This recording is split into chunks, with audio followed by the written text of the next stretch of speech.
Me Ramdas Mane, Mane thermocol museum, story of thermocol and thermocol man Ramdas Mane.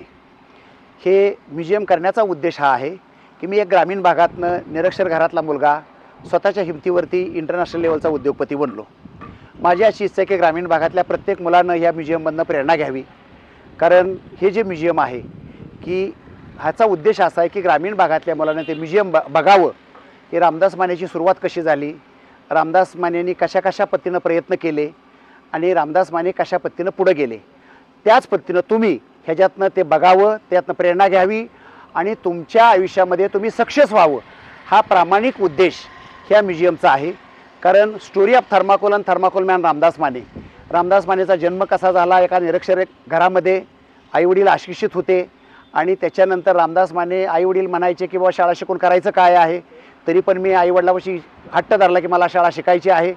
अशा पद्धतीनं शाळेत मला आई सोडायला जायची. 7वी झाल्यानंतर 72चा मोठा दुष्काळ होता. त्याला वडील म्हटले की बाबा तुम्ही आता काय शाळा वेळा बाद झाली, कुठं तू मामलेदार होणार आहेस. तर मी प्रत्यक्षामध्ये मी वडिलांच्याकडे मी शिकतो, मी स्वतः रोजगार हमीच्या कामावरती जाऊन मी माझं स्वावलंबी शिक्षण घेतलं. त्याच्यानंतर माझं 10वी झालं. मला काहीच माहीत नव्हतं पुढं काय करायचं ते, कारण आम्ही गाव कधी सोडलं नव्हतं. आणि त्याच्यानंतर आमच्या जनार्दन लोहारे सांगितलं की बाबा अशा नसतं तुम्ही ITIचा कोर्स करा, बटन दाबले की लाईट लागते त्याचा कोर्स करा. मी सातारला वायरमनचा कोर्स केला.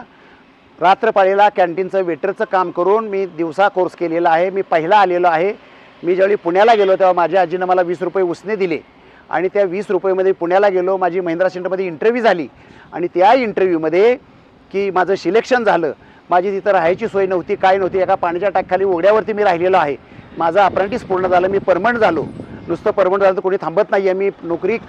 मी ITI करत म्हणजे मी नोकरी करत करत DE केलं, AMI केलं, वायरमनचा सुपरवायझर झालो, इंजिनियर झालो, मॅनेजर झालो, डेप्युटी जनरल मॅनेजर झालो. 93 साली माने उद्योगाची स्थापना केली माने इलेक्ट्रिक या नावानं. आणि आज भारतात मद्रासपासून दिल्लीपर्यंत, मुंबईपासून कलकत्त्यापर्यंत जेवढं थर्माकोल बनतं त्यातलं 90% थर्माकोल माझ्या मशीनमधनं बनतं. एवढंच नव्हे तर बाहेरच्या 45 देशामध्ये Sri Lanka, Saudi Arabia, Nigeria, Kenya, Botswana, South Africa, Tanzania, Ethiopia, Uganda, Dubai, Ras al Khaimah, Fujairah, Sharjah, Iran, Iraq, Sudan, Germany एवढ्या देशामध्ये 352 प्रोजेक्ट निर्यात केले. मस्कतच्या राजाला जगातला सर्वात मोठा प्रोजेक्ट दिला, तो गिनीज बुक ऑफ वर्ल्ड रेकॉर्डमध्ये. हे सगळं करत असताना की ग्रामीण भागामध्ये शौचालयाची फार मोठी अडचण असते. स्वच्छ भारत अभियान याच्या अगोदर संत गाडगे बाबा ग्रामस्वच्छ अभियान चाललं होतं. त्यावेळी आमच्या गावाला 2 टॉयलेट कमी पडले. त्याच्यातनं ती आयडिया सुचली आणि आज आम्ही जवळजवळ भारतामध्ये 27 स्टेटमध्ये 70,000 टॉयलेट दिलेली आहेत. 35 मुलींना लग्नात आम्ही टॉयलेट गिफ्ट केलेली आहेत. एखाद्या मुलीचं लग्न जमलं, तिला जर टॉयलेट बांधायची ऐपत नसेल, तिनं फक्त माने मामाला पत्रिका आणून द्यायची, तिला आम्ही लग्नात टॉयलेट गिफ्ट म्हणून देतो. आणि आत्तापर्यंत आम्ही जवळजवळ 35 मुलींना ही टॉयलेट गिफ्ट म्हणून दिलेली आहेत. आणि अशा पद्धतीचं एक समाजसेवेचं काम आम्ही केलेलं आहे. आणि हे जे तुम्हाला आत्ता मी सांगितलं, हा जो प्रवास सांगितला, हा प्रत्यक्षात प्रवास हा म्युझियममध्ये तुम्हाला बघायला मिळणार आहे. बऱ्याच वेळा मुलं म्हणतात की आमच्याकडे पैसे नाहीत, आम्हाला आमचं साधन नाही आहे. रामदास मानेकडे काहीच साधन नव्हतं. तुमची जर प्रबळ इच्छाशक्ती असेल तर तुम्हाला सगळी साधनं उपलब्ध होतात आणि तुमच्या आयुष्यात नक्की यशस्वी झाल्याशिवाय राहत नाही आहे. हा मला या म्युझियममधनं संदेश द्यायचा आहे. धन्यवाद. थँक्यू. आवाज माणदेशाचा, माणदेशातील प्रत्येकाचा. माणदेश प्राईम सबस्क्राईब करा आणि अपडेट रहा.